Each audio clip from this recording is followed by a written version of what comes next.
V3 news స్వాగతం. ఈరోజు మనతోటి ఉన్నది బిగ్ సెలబ్రిటీ ఎవరంటే బిగ్ బాస్ షోలో కూడా పాల్గొన్నారు. మరియు యాంకర్ కూడా తెలంగాణ యాసకు ప్రాముఖ్యత తీసుకొని వచ్చినటువంటి వ్యక్తి కత్తి కార్తిక్ గారు. ఆమె బర్త్డే కూడా ఈరోజు. వారితోటి మన విషయాలు చర్చిద్దాం. చూస్తూనే ఉండండి V3 న్యూస్. నమస్తే మేడం. నమస్తే అన్న. బాగున్నారా? మొత్తం మీద ఈరోజు మీ బర్త్డే ఎలా సెలబ్రేట్ చేసుకుంటాం? బర్త్డే అంటే ఏముంటుంది, ఎవ్రీ ఇయర్ బర్త్డే వస్తున్నప్పుడు నేను ఏం చేసినా నా చింత ఎక్కువ అవుతుంటుంది నాకు. సో ఈ సంవత్సరం ఇంకా ఇంతమంది ఆప్యాయంగా ఓన్ చేసుకున్నారు కదా, ఏదైనా ఒకటి సాధించాలి. మనిషి అంటే పుట్టుడు కాదు, ఏదో ఒకటి చేసి సావాలి అన్నట్టు బాగా మన మనసులో బాగున్నది. సో డెఫినెట్లీ ఒక ప్లానింగ్ అనేది పెట్టుకున్నా, ఒకటి సాధించి చూద్దాం ఎట్లయితుందో. మళ్ళీ కొత్త సంవత్సరం బర్త్డే కూడా కొత్త సంవత్సరం దగ్గరలోనే ఉంది. రెండు పండుగలు ఒకటేసారి. అంటే ఈ ఫీలింగ్ ఎలా ఉంటుంది? దాదాపు అందరు కూడా ఏమంటారంటే కొత్త సంవత్సరం 1 జనవరి అవుతుందని అని అనుకుంటారు. కానీ ఆ అవకాశం మీకు వచ్చింది అంటే ఎలాగా అనిపిస్తుంది? చిన్నగా ఉన్నప్పుడు సంధి నుంచి ఒకటే అనమాట, జనవరి 1 వచ్చిందంటే ఇక స్కూల్ కాడికి అందరికీ okay next Karthika birthday. So అది ఫీలింగ్ మంచిగానే ఉంటుంది. ఇంకా ఎవ్రీ ఇయర్ ఒకటి మనం చెయ్యాలి, ముందుకు పోవాలి అన్నట్టు ఆ స్ట్రెస్ అనేది కొంచెం బాగానే ఉంటుంది. సో బర్త్డే అంటే ఎవరికైనా ఖుషి ఉంటుంది కదా. తెలంగాణ లాంగ్వేజ్, తెలంగాణ ఉద్యమంలో కూడా ఈ రకంగా వినపడలేదు. కత్తి కార్తిక్ గారు మాట్లాడితే తెలంగాణ లాంగ్వేజ్, తెలంగాణ యాస ఉందండి. అంటే మీరు చిన్నప్పటి నుంచేనా ఎప్పుడన్నా మధ్యలో ఏమన్నా? మధ్యలో కొన్ని రక్తంలోనే ఉంటాయి. మధ్యలోకి ఎంత రాసుకున్నా కానీ అది ఏమైనా అతికించినట్టే ఉంటాయి. సో ఇక్కడ బాన్ అండ్ బాటప్ హైదరాబాద్. మొత్తం మా తాతలు ముత్తాతలు, మమ్మీ సైడ్ డాడీ సైడ్ అందరూ హైదరాబాదే. ఇక కరెక్ట్గా చెప్పాలంటే మా తాతది డిట్టో స్టాంపు లెక్క నేను పుట్టినాను అనమాట. ఆ భాష అనేది ప్రాపర్గా ఇంట్లో కూడా తెలంగాణ మాట్లాడతారు. లోకల్ హైదరాబాదీస్ ఎట్లుంటారు, కొంచెం ఉర్దూ మిక్స్ ఉంటుంది, కొంచెం తెలంగాణ ఉంటుంది. సో అతికించినట్టు అట్లా ఏం లేదు, ప్రాపర్. బయట పోయి విదేశాలలో పోయి చదువుకున్నా కానీ భాషను మాత్రం ఎంతమంది ఎక్కిరిచ్చినారు నా స్కూలింగ్ డేస్లో. అదేందో మళ్ళీ అది బ్లడ్ ఉండే. అంటే ఇప్పుడు దాదాపు అంటే మనం పరిపాలించింది కూడా అంతా కృష్ణా డిస్ట్రిక్ట్ లాంగ్వేజ్, ఆ లాంగ్వేజ్. మీ లాంగ్వేజ్ చూసినప్పుడు అంటే ఎక్కడన్నా టచ్ అయినప్పుడు ఏంది ఈ భాష ఇలా అన్న సందర్భాలు ఏమైనా ఉన్నాయి? అఫ్కోర్స్ చాలాసార్లు. నేను కాన్వెంట్లో చదివిన సెయింట్ ఆన్స్. సో ఆడ తెలుగు టీచరు ఎప్పుడు నేను ఆ తెలుగు క్లాస్ వచ్చిందంటే ఇక నన్ను నిలబెడుతుండే. నాకేంటంటే బట్టి కొట్టుడు రాదు, అర్థం చేసుకొని రాసుడు. సో నేనేం చేస్తున్నా, తెలంగాణ రాస్తుండే మొత్తం రాసుడు కూడా మొత్తం ఇట్లా కొట్టేసి పెడుతుండే. ఇక అప్పటి సందే బాగా అవుతుండే. నాకు అర్థం కాకపోతే ఈ ప్రకృతి వికృతి అంటారు, మనదాని వికృతి అంటారు, అసలు ఏంది. మా మమ్మీ కూడా నువ్వు ఇక జర అట్లా మాట్లాడడం జర మానే అంటే ఎట్లా మానేస్తారు. సో విమర్శన అనేది బాగుండే, కానీ అదేందో మళ్ళీ అది ఎక్కలేదు నాకు. విద్యాభ్యాసం కోసం లండన్ కూడా వెళ్ళారు. అక్కడ చదువుకొని కంప్లీట్ చేసుకొని ఆర్కిటెక్చర్ స్టడీ చేసి తెలంగాణ వచ్చారు. యాంకరింగ్ పార్ట్లోకి వెళ్ళారు. ఎలా జరిగింది అది అసలు? ఇట్లా అది కొన్ని అంటారు కదా, అట్లా కిస్మత్లా రాత లేదని రాసి ఉంటే అది కంపల్సరీ అవుతుంది అని. V6కి ఒక పని మీద పోవాల్సి వచ్చింది అనమాట. అది పోయినప్పుడు భాష చూసి ఒక షో చేయమని అడిగినారు. అయితే మనకి మీడియా అసలు ఫ్యామిలీ బ్యాక్గ్రౌండ్ మీడియా లేదు, ఏం లేదు. ఇట్లా చేస్తే నేను చెయ్యాలని చెప్పిన, నాకు రాదు, భాష వరకే వస్తుంది. న్యూస్ పేపర్ చదవనికి అంటే ఇప్పుడు తెలుగు చదవడం కూడా స్కూల్లో టీచర్ బాగా ఇది చేసినాను కాబట్టి ఎప్పుడు బెంచ్ మీద నిలబడి పనిష్మెంట్లు అట్లా ఇచ్చేసరికి నాకు చదవాలంటే ఒక భయం బతుకుండే. ఇప్పుడు నేను ఎంత ఫ్లూయెంట్గా మాట్లాడుతానో నాకు చదవమంటే కొంచెం ఆలోచించి అట్లా చదువుతాను. సో నేను అన్నా, నాకు యూజువలీ ప్రాంప్టర్స్ అవన్నీ ఉంటాయి కదా న్యూస్ ఛానల్లో, నాకు చదవనీకి రాదని చెప్పిన. సరే మీ స్టైల్లో ఒకటి చేయండి అంటే అసలు సవాలే లేదు, కెమెరా అవన్నీ తెలియదు. సో ఒకరోజు ఏం చేసినంటే ఒక్కసారి ట్రై చేయండి. ఇంకా అప్పుడు ఉద్యమం టైం ఉండే. ఇంకా డాడీ కూడా ఏం చెప్పిన, ఉద్యమం టైంలో తెలంగాణ అంటే ఆ షో ఒకటి ఎందుకు చేసినామంటే ఎలక్ట్రానిక్ మీడియాలో తెలంగాణ అనేది ఒక ఫన్ లెక్కనే క్రియేట్ చేసింది. సో ప్రైమ్ టైమ్ స్లాట్లో ఫస్ట్ టైం ఒకటి చేద్దామని అంటే సరే ఉద్యమం టైం నేను కూడా ఒక అట్లీస్ట్ ఒక 1% కాదు అంటే నాకు అట్లా అనిపించింది. ఇంకా డాడీ కూడా ఏం చెప్పినంటే దాంట్లో ఏమున్నది, భాషను ప్రమోట్ చేస్తున్నావు, యూత్ అదే స్టైల్ స్టేట్మెంట్గా మాట్లాడతారంటే సరే అని చెప్పేసి ఇక మెల్లమెల్లగా ఇన్ హౌస్ వాళ్ళతోనే అట్లా మాట్లాడి. సో వాళ్ళు ఏమన్నారంటే ట్రైనింగ్ లేదు, ఏం లేదు, నువ్వు ఎట్లా మాట్లాడుతున్నావు ఇంట్లో నీ కజిన్తోనో చుట్టాలతో సేమ్ అట్లనే మాట్లాడు. అందుకే నా షో అప్పుడు చూసినా నాకు రూల్స్ ఏముండే, నాకు నవ్వాలనిపించి నవ్వుతుండే, క్యాజువల్గా ఉంటుండే. సో ఇంకొక మాట చెప్పాలంటే మీరు చేసిన ఆ ఇంటర్వ్యూలు దాదాపు నేను కూడా చూశాను. అసలు మీరు మాట్లాడినప్పుడు యాస మొత్తం దాదాపు తెలంగాణ మొత్తం కూడా పాకిపోయింది. అవునవును. కానీ అలా ఉన్నటువంటి పార్ట్స్ మరి సడన్గా ఆ ఫీల్డ్ నుంచి బయటకు రావడం కారణం అంటే అది ఫీల్డ్గా నేను ఎంచుకోలే కదా. ఇప్పుడు నాది కంప్లీట్లీ ఆర్కిటెక్చర్. నా డ్రీమ్ వాజ్ నేను ఒక కంపెనీ పెట్టాలి, నేను ఒక ఆర్కిటెక్ట్ కావాలి, ఒక ఇంటీరియర్ డిజైనర్ కావాలి, అది నా డ్రీమ్ ఉండే. ఇది ఎట్లుండే అంటే ఓకే, నా ఎప్పుడైతే చిన్న ఉన్నప్పటి నుంచి నా లాంగ్వేజ్ని ఎట్లా క్రిటిసైజ్ చేసినా కళలో కూడా అనుకోలే. నాకు దాంతో ఒక కత్తి అన్న నా ఇంటి పేరు అవుతుంది నేను అనుకోలేదు. ఇప్పుడు మీరు అన్నారు కత్తి అని, అసలు కత్తి అనే పేరు ఎలా వచ్చింది మీకు? కత్తి అనే పేరు అయితే V6 CEO రవి అంకల్ ఆయన నేను మాట్లాడేటప్పుడు ఫస్ట్ చూసి ఒక షో పేరు ఏం పెట్టాలా, కార్తిక అనేది కంపల్సరీ ఉండాలి పేరు, దాని వెనకాల ఏదో ఒకటి పెట్టాలి అని చెప్పి కత్తి లెక్క మాట్లాడితే కత్తి అని పెట్టేద్దాం. సో అట్లా ఆయన ఏ టైంలో పెట్టిండో కానీ నా ఇంటి పేరు కూడా అంత మర్చిపోతుంది, కత్తి అని పడిపోయింది. సో ఏమంటారు, కంప్లీట్గా ప్రొఫెషన్ ఓరియంటెడ్ ఉండే కాబట్టి నాకు ఓకే నేను చేసిన, నాకు అనుకూలంగా అయిన మంచి షో వస్తే చేస్తా. అంతేగాని ఓకే పైసల కోసం నువ్వు ఈ మాట మార్చుకొని మాట్లాడు, ఈ షో ఉంది ఆ షో, నేను కొంచెం చాలా పర్టికులర్, అంటే కమర్షియల్గా పోలేదు. నాకు నచ్చి నాకు ఎన్వైరన్మెంట్ మంచిగా అనిపిస్తే, నాకు ఆ కాన్సెప్ట్ నాకు మంచిగా అనిపించి ఓకే కార్తిక నువ్వు నచ్చినట్టు నువ్వు చేయాలంటే నాకు అట్లాంటి షోస్ నేను ఆఫ్ చేసుకున్నాను. సో మన టీవీ వన్లో కూడా పొలిటికల్ డిబేట్స్ చేసిన, అది నా ఫస్ట్ టైం చేసిన, ఒక 20 days ఎలక్షన్ దాకా.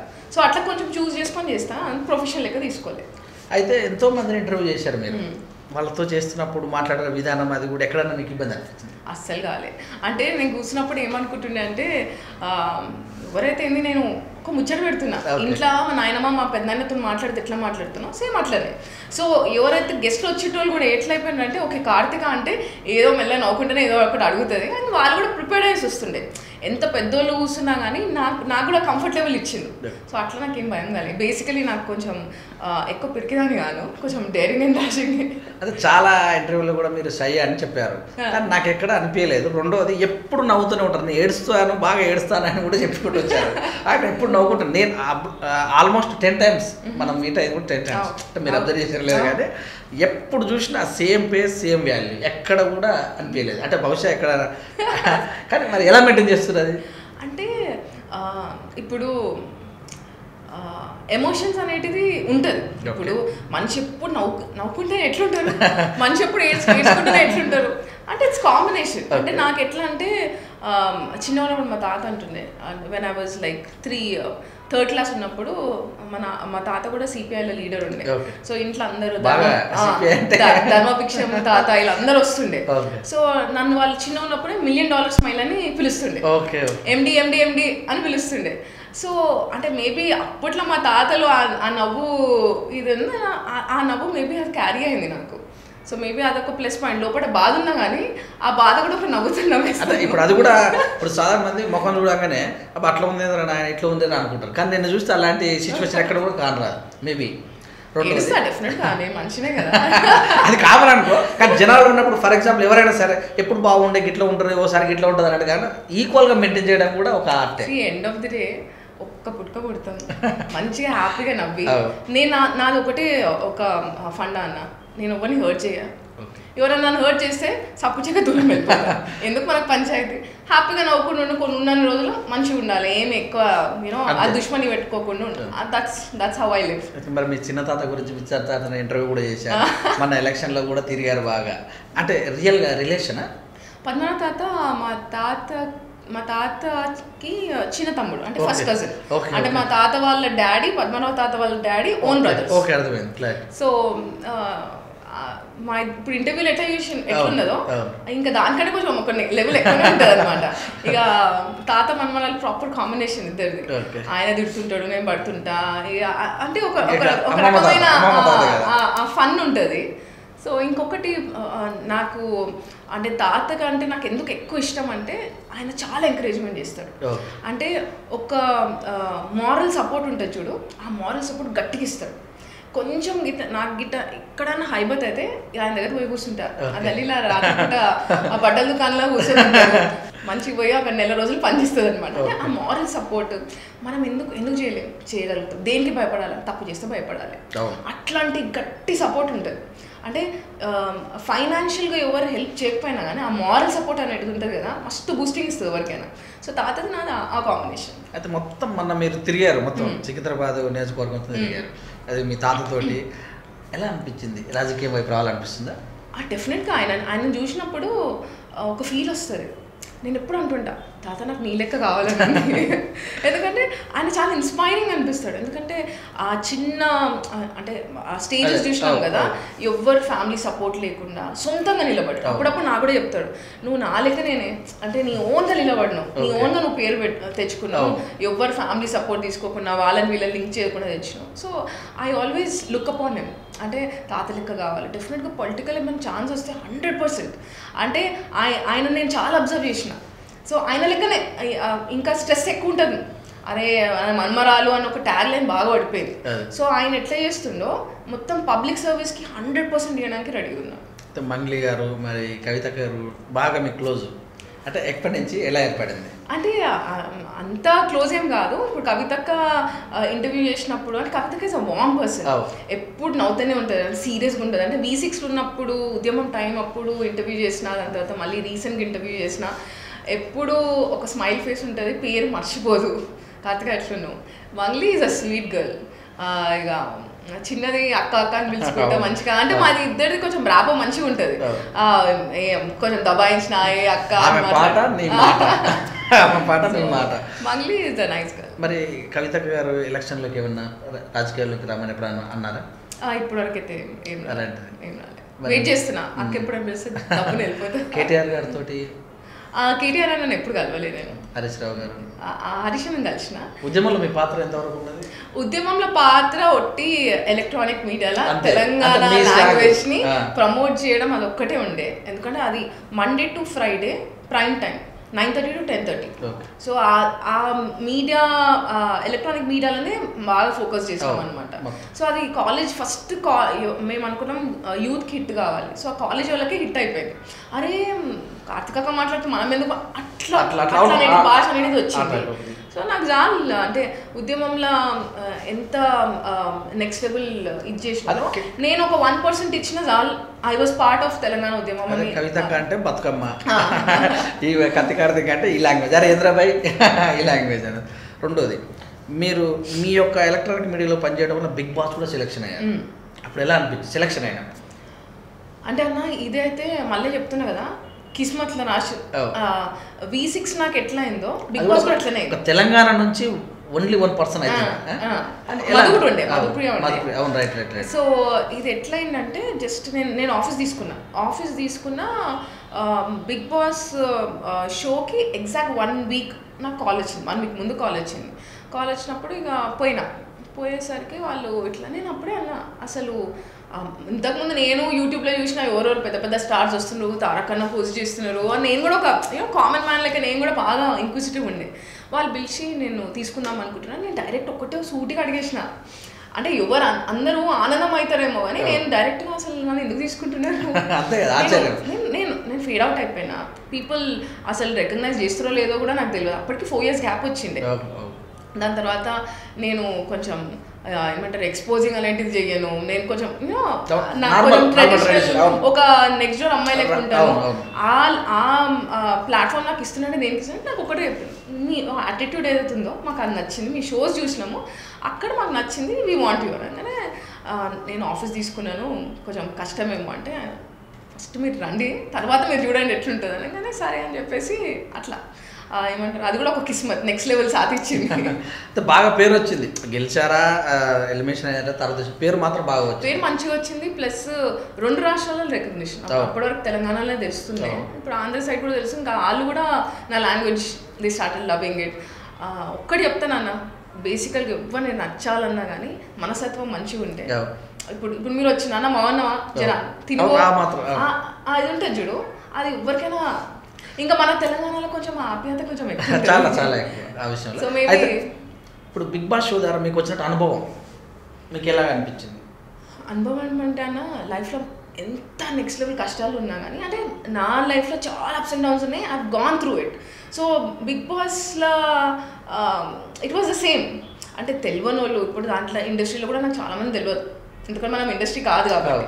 సో అక్కడ అందరు ఎలిమినేట్ చేసుడు, నేను ఎవరో తెలియదు, వాళ్ళు అట్లా మస్తు గ్రూపిజం. అక్కడ నుంచి లాస్ట్ వరకు అక్కడ ఉన్న ఇంటోళ్ళు కూడా దే స్టార్టెడ్ లవింగ్ మీ, వాళ్ళ ప్రాబ్లమ్స్ చెప్పుకోవడము. అది ఒక వండర్ఫుల్ ఎక్స్పీరియన్స్. అంటే లైఫ్లో వన్ టైం ఎక్స్పీరియన్స్. 40 days ఉంటారు మీరు అక్కడ? 45 days. మీకు ఎవరు అందులో పార్టిసిపేట్ అయిన వాళ్ళలో మీతో ఎక్కువ ఫ్రెండ్షిప్ కానీ మీతో బాగా మూవ్ అయింది? నాకు ఆదర్శన. అక్కడ ఇంట్లో ఎట్లున్నాడో బయట కూడా అట్లనే ఉన్నాడు మొత్తం సేమ్. తర్వాత మరి ఆ 40 అంటే అందులో పార్టిసిపేట్ చేసిన వాళ్ళందరితో ఇప్పుడు కమిట్మెంట్ ఉందా? అందరితో మాట్లాడతాను, ఎవరితోని నాకు ఇట్లా ప్రాబ్లమ్ అట్లా ఏం లేదు. కలుసుకుంటాము, ఏదైనా పార్టీ అయినా ఎక్కడ వెళ్ళినా పిలుస్తుంటారు, పోతుంటారు. ఇప్పుడు మీ గోల్ మొత్తం మీద మీరు స్టూడియో స్టార్ట్ చేశారు, ఎలా అనిపిస్తుంది? వీళ్ళు ఒక మహిళగా ముందుకు వెళ్తారు. డెఫినెట్లీ అన్న. నాకు మాత్రం మస్తు డ్రీమ్ ఉండే. నేను ఇన్ని రోజులు I work for some construction companies. London ఉన్నప్పుడు కూడా నేను వర్క్ చేసిన. ఎప్పటికైనా నేను వర్క్ చేయొద్దు, నేను ఒక 10 మందికి ఎంప్లాయ్మెంట్ ఇవ్వాలన్న జీల్తో ఉండే. సో అట్లా వర్క్ చేసుకుంటూ నాకు 3 years పట్టింది నాకు ఈ ఆఫీస్ తీసుకోవడానికి. ఇప్పుడు ఇంకా లైఫ్ ఇంకా సీరియస్ అయిపోయింది, నిద్ర ఉండదు, ఈ చైర్ మీద కూర్చోగానే ఒక టెన్షన్ ఉంటుంది. ఆ బిజినెస్ని ఎక్స్పాండ్ చేయాలి, మళ్ళీ మనల్ని నమ్ముకొని ఎంతమంది ఫ్యామిలీస్ ఉంటారు, వాళ్ళని ఒకటేసారి తీసేయలేము. సో ఆ స్ట్రెస్ అనేటిది ఉంది. బట్ దేవుడిని ఎవ్రీడే పొద్దుగా లేవగానే ఒకటే మొక్కుంటా, దేవుడా ప్లీజ్ నా ప్రాజెక్ట్స్ ముందుకు పోవాలి. ప్రభుత్వం అంటే ఇప్పుడు తెలంగాణలో మీరు కూడా భాగస్వాములు కనుక ప్రభుత్వం సపోర్ట్ ఏమన్నా అడిగారా? అంటే నేను ఇప్పటివరకు నేను ప్రూవ్ చేసుకున్నాను. ఇప్పుడు అంటే 3 yearsలో మాకంటూ ఒక ప్రొఫైల్ మేము చేసుకున్నాం. అంటే ఎటువంటి పొలిటికల్ హెల్ప్ లేకుండా ఫస్ట్ నాకంటూ అంటే మన కాళ్ళ మీద మనం నిలబడాలి కదా. సో అది నిలబడి ఇప్పుడు ఒక ప్రొఫైల్ అనేది క్రియేట్ చేసుకున్నా. ఇప్పుడు ఆ ప్రొఫైల్ పెట్టుకొని డెఫినెట్గా ఎక్కడైతే వెళ్ళి మనం సర్వీసెస్ ఇవ్వగలుగుతామో డెఫినెట్గా నేను పోయి అడుగుతాను. అధికారిక హాబీస్ ఏంటి? హాబీస్ అయినా నేను పెయింటింగ్ చేస్తాను, ఫ్రీ టైం ఉన్నప్పుడు మంచి పెయింటింగ్ చేస్తాను. వంట చేయడం ఇష్టం, రోజు వంట చేయలేను, ఇక చేసినప్పుడు మాత్రం ఇక దిల్కోల్కి తినాలి, తినకపోతే తినిపిస్తా. మొత్తం మీద ఇంట్లో ఉన్నప్పుడు ఏం చేస్తుంటావు ఫ్రీ టైంలో? కూడా ఫ్రీ టైం జనరలీ ఉండదు అన్న. ఇక మొత్తం బిజీ ఫ్రీ టైం జనరలీ ఉండదు. ఫ్రీ టైం ఉంటే కొంచెం వంట చేసి కొంచెం రిలాక్స్ కావడం అంతే. అమ్మ నాన్న తమ్ముడు మమ్మీ డాడీ నాకు ఇంకా ఫుల్ ఫ్యామిలీ సపోర్ట్ అంటే మమ్మీ డాడీ. తమ్ముడు కూడా ఆర్కిటెక్ట్ ఏదైనా ఉన్నా కానీ ప్రాబ్లం. ఇంకా నా కొడుకు అయితే ఇంకా ఆల్వేస్.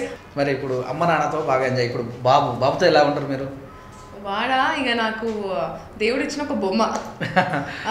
ఎంత కష్టపడి ఇంటికి పోయినా ఇక ఆ స్మైల్తో పడేస్తాడు. స్కూల్కి వెళ్తే మారం చేస్తుంటా, అబ్బాయి కనుక బాగా గారం చేస్తారు అట్లా. అంటే చెప్పాలంటే అమ్మాయిలు కొంచెం స్టూడియోస్ ఉంటారు, అబ్బాయిలకు అంత భయం భక్తి ఉండదు. సో మావాడు రెగ్యులర్ వెళ్తుంటారు పోతాడు కానీ ఇక కొంచెం మగపిల్లలు ఎట్లుంటారు, స్కూల్ వద్ద ఏమొద్దు మంచిగా ఎంజాయ్ చేద్దాం, అమ్మమ్మ తాత అమ్మమ్మ ఏం వంట చేసినాం, మమ్మీ బయటికి పోదాం. అయితే ఇప్పుడు దాదాపు ఫీల్డ్ మిమ్మల్ని యాంకరింగ్ ఫీల్డ్లో చూసి ఉంటాడు, అటువైపు మళ్ళీ అవకాశం ఏమైనా ఉందా? అంటే మీరు ఒక సినీ ఫీల్డ్ లాగా ఇప్పుడు యాంకరింగ్ ఫీల్డ్ అయితే దాదాపు ఒక విజన్ ఉంటుంది, మా అమ్మ మదర్ అట్లుంది, నేను అలా వెళ్ళిపోవాలి, ఇప్పుడు ఎప్పుడన్నా చెప్పాడా? ఏం లేదు. అప్పుడప్పుడు అంటాడు. సినిమా అంటే ముందు నుంచి ఇంట్రెస్ట్, డైలాగులు కొట్టడం కదా, దీంట్లో ప్రతి పిల్లలు ఇన్ఫ్లుయెన్స్ అవుతారు కదా, వాడు కూడా కొంచెం డైలాగులు కొట్టడము. ఇక మా ఇంట్లో కొంచెం ఇటు క్యూట్గా ఉంటాడు, అందరు చిన్న ఉన్నపోయి హీరో అని అంటుంటాడు. కొంచెం ఉంది అల్లరా, కొంచెం డీసెంట్, అల్లరి ఎక్కువ చేయడు, ఒబీడియంట్. ఇక మా మమ్మీ ట్రైనింగ్ కాబట్టి కొంచెం ఆ పెంచడంలో కొంచెం బాగా పెంచుతుంది అనమాట. అంటే ఇప్పుడు మీకు మీ ఇంట్లో ఒకటే బాగా అంటే ఎట్లుంటుంది అంటే అందరు కూడా బాగా చూస్తూ ఉంటారు, ఏ విషయాన్ని కూడా ఇట్లా అంతా సెంటర్ ఆఫ్ అట్రాక్షన్ అంతే. ఇక్కడ టూర్లకు కానీ తీసుకెళ్తుంటారా? పోతుంటాం. స్పెషల్గా తన హాబీస్ ఏం చేస్తుంటాడు ఇంటి దగ్గర ఉన్నప్పుడు? ఫుట్బాల్ ఆడతా, క్రికెట్ ఆడతా, అన్నీ ఆడతాడు. అన్ని ఫుల్ దోస్తులు ఉంటారు. కానీ మాటలు మరి మమ్మీ మాటలు వేరున్నాయి, నీ మాటలు నువ్వు ఎట్లా అంటే నీకు ఎలా అనిపిస్తుంటుంది? జస్ట్ చదవటం, స్పోర్ట్స్ ఇప్పుడు మీరు మాట్లాడుతున్నారు కాబట్టి కొంచెం పాతగా అయితే ఇంకా ఫుల్ బయటకు వస్తే కొంచెం అయినా ఓకే ఓకే కొంచెం కొంచెం మెల్లిగా మాట్లాడాలా అన్నట్టు యాక్షన్ చేస్తున్నాడు. కొంచెం పాత కాగానే ఆ అంకుల్ ఏంది అని మొత్తం సటన్ చేస్తాడు. ఆ టైప్ అనమాట. You have to talk. నువ్వు మాట్లాడకపోతే ఎట్లా? ఏం చేసావు కొత్త సంవత్సరానికి? మొన్న జస్ట్ గెట్ మరి ఈరోజు మమ్మీ బర్త్డే గిఫ్ట్ ఏమైనా ఇచ్చావు? ఏం ఇచ్చావు? కేక్ చేశాను. కేక్ నా కోసం తయారు చేసి సర్ప్రైజ్గా తయారు చేసి చేసిండు. మరి సంక్రాంతి కూడా వస్తుంది, కైట్స్ ఆడతావు బాగా? కైట్స్ బాగా పతంగులు మస్తు ఎగరేస్తాడు. ఫ్రెండ్స్ తోటి ఎలా ఉంటారు? ఉంటారా ఫ్రెండ్స్? ఫ్రెండ్స్ థింగ్స్ ఆ ఇంటి దగ్గర పోలేను. థింగ్స్ ఎందుకంటే హైట్ ఉంది కాబట్టి మా కజిన్స్ వాళ్ళ ఇంటి దగ్గర అంతా. మరి అమ్మమ్మను తాతను బాగా ఆట పట్టిస్తుంటావా? అమ్మమ్మ తాతని కాదు, మామను మామను మేనమామను మామ అంకుల్ జైన్ జైన్ అంతే. మామూలుగా మస్తు మామలు ఉన్నారు ఆయన. అంతేనా? మామలు ఆ ఏజ్ గ్రూప్ కాకుండా మామూలు ఏజ్ గ్రూప్ లో కూర్చుంటాడు. మామూలుగా ఏం చదివించాలనుకుంటున్నారు? అంటే ఇలా చూడాలనుకునే డ్రీమ్ ఏమైనా ఉందా? అట్లేం లేదన్న. పిల్లలు వాళ్ళ ఎట్లా అంటే వాళ్ళకి ఏది ఇంట్రెస్ట్ ఉంటే ఆ ఇంట్రెస్ట్ మీద పూజ చేస్తాను. అంతేగాని ఓకే వీడు డాక్టర్ కావాలా ఇంజనీర్ కావాలి ఇప్పుడు ఉన్న రోజులు అవే వీళ్ళు కలలు కానీ వాళ్ళని తయారు ఐ నెవర్ డిడ్ దట్. ఇప్పుడు కూడా చేయను. వాడికి రేపు టుమారో ఇప్పుడు ఈ ఏజ్లో ఒక్కొక్క నెల ఒక్కొక్కటి మాట్లాడతాను. నేను షెఫ్ అవుతా అంటాడు, ఒకసారి నేను క్రికెటర్ అవుతా అంటాడు. సో వాడికి చూసినప్పుడు నేను కూడా చాలా మంది పేరెంట్స్కి చెప్తాను, ఎక్కువ మనం రుద్దొద్దు పిల్లలు. ఎండ్ ఆఫ్ ది డే ఏది అయ్యేట్టు ఉంటే అది అవుతారు. అట్లా అని చెప్పి మొత్తం వదిలిపెట్టుకోవద్దు. వాళ్ళ ఇంట్రెస్ట్ ఏదైనా ఓకే క్రికెట్ ఆడుతున్నారా కొంచెం తొయ్యండి, టెన్నిస్ ఆడుతున్నా తొయ్యండి, చదువుతున్నా తొయ్యండి. అంతేగాని మనకి ఏదైనా కళలు ఉన్నాయనుకో ఆ కళలు మన పిల్లలు వృద్ధాలు. సో కొత్తగా ఏదైనా ప్రభుత్వానికి, సీఎం గారికి, మరి మీ తాత గెలిచాడు, ప్రజలకు ఏ రకంగా శుభాకాంక్షలు తెలియజేస్తారు? సీఎం కేసీఆర్ సార్ని కలవడం మాత్రం నాకు కళ. ఎప్పుడు నెరవేరుతుందో తెలియదు అన్న. డెఫినెట్గా ఒక 2-3 ముచ్చట్లు పెట్టాలని మనస్ఫూర్తిగా అనుకుంటున్నాను. And we just love you KCR sir. ఎందుకంటే we look upon you. Telangana అంటే ఎట్లాంటి స్టేట్ని ఒక 4.5 yearsలో ఎట్లా మార్చిండ్రో అది కల్లారా చూసినాము. We are looking forward. మరి రీసెంట్గా సింగపూర్ పోయినప్పుడు కూడా నేను ఒక్కటే అనుకున్నా, ఈ మన తెలంగాణ స్టేట్ 100% సింగపూర్ సిటీ లెక్క అవుతుంది.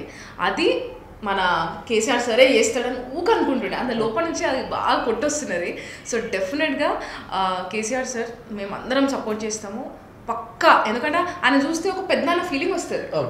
సో మా అందరి పెద్ద లెక్క మన రాష్ట్రానికి మంచిగా బంగారు తెలంగాణ చేయండి. మేమందరం మీ సాథ్లు ఉన్నాము. అండ్ మా తాత ఆల్వేస్ ఆయన ప్రజల మనిషి. He will rock. ఎప్పటికైనా ఆయనలాగా ఒక 10 మంది కావాలని డెఫినెట్గా కోరుకుంటున్నా. ఇంకా దాంట్లో నేను ఫస్ట్ పర్సన్ ఉంటాను. If I given the chance డెఫినెట్గా వాళ్ళని ఫాలో అవుతాను. మీరు ఆర్కిటెక్చర్ ఫీల్డ్ అనుకున్నారు కదా, ఆ ఫీల్డ్ ఎందుకు అనుకోవాలనిపించింది? అది చాలా క్రియేటివ్ ఫీల్డ్ అన్న. అంటే ఎవర్గ్రీన్ సబ్జెక్ట్. అప్పుడు మేము ఉన్నప్పుడు చాలా తక్కువ సీట్స్ ఉండే. దాంట్లో ఎంట్రీ కావాలంటేనే మస్తు కష్టపడాల్సి వస్తుండే. కంప్యూటర్ సైన్స్ అవన్నీ ఎవ్రీ టైం అప్డేట్ కావాలి. ఈ ఆర్కిటెక్చర్ అనేటిది, ఇంటీరియర్స్ అనేటిది ఎవర్గ్రీన్. దానికి రిసెషన్ ఉండదు, ఏముండదు. మన క్రియేటివిటీ మన ఇన్వెస్ట్మెంట్. సో కొంచెం నేను చెప్పిన పెయింటింగ్ అదంతా ఇంట్రెస్ట్ కాబట్టి ఆ క్రియేటివ్ సైడ్ నాకు మంచిగా అనిపించి అది తీసుకున్నాను. దాని తర్వాత నాకు మోర్ ఆఫ్ మేనేజ్మెంట్ మంచిగా అనిపించింది. అంటే ప్లానింగ్ దానికంటే. అట్లా నేను ప్రాజెక్ట్ మేనేజ్మెంట్ మాస్టర్స్ చేసిన లండన్లో. దాని తర్వాత ఇక్కడ ప్రస్తుతానికైతే 100% ఇంటీరియర్సే చేస్తాం మేము. ఇంటీరియర్స్ ఇంకా నాకు ఇప్పుడు కొత్త కన్స్ట్రక్షన్ ఫీల్డ్లో ఎంటర్ కావాలని కొంచెం ఇష్టము. So that's how it is.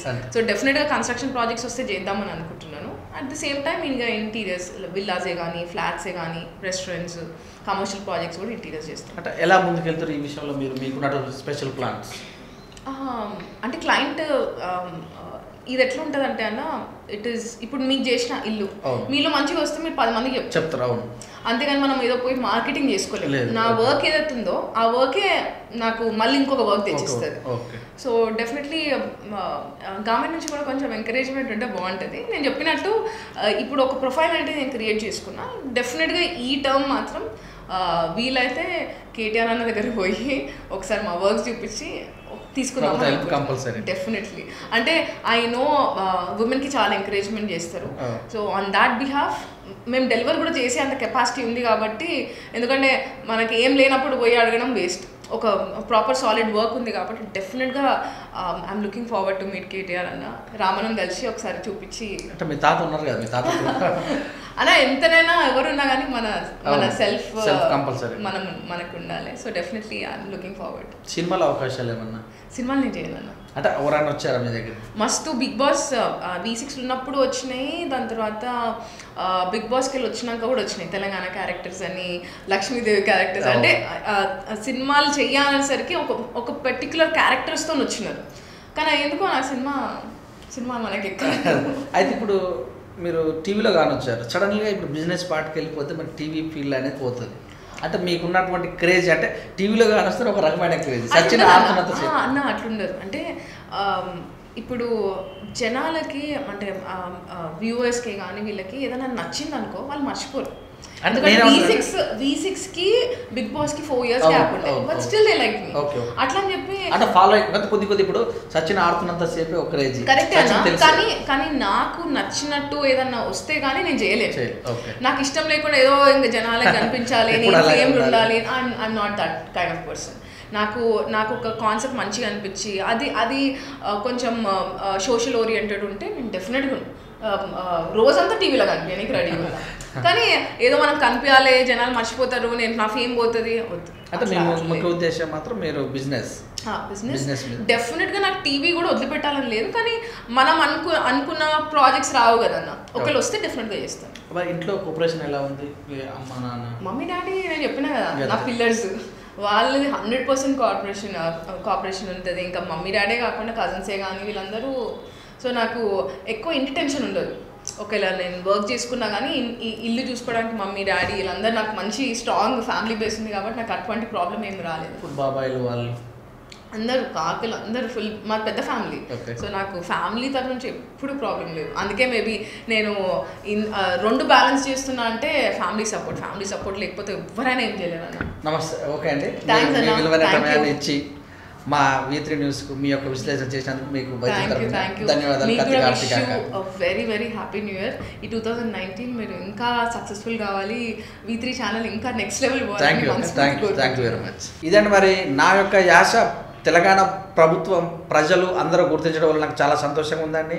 నేను నా యొక్క యాసను ఎటు పరిస్థితుల్లో మర్చిపోకూడదనే ఏదైతే టీవీ రంగం ఉందో ఆ టీవీ రంగం దూరం అయ్యానని, మరి నేను బిగ్ బాస్ కూడా సెలెక్షన్ కావడం అంతా కూడా తెలిసినటువంటి విషయం ఏదైతే ఉందో అంతా మరి రాత అని.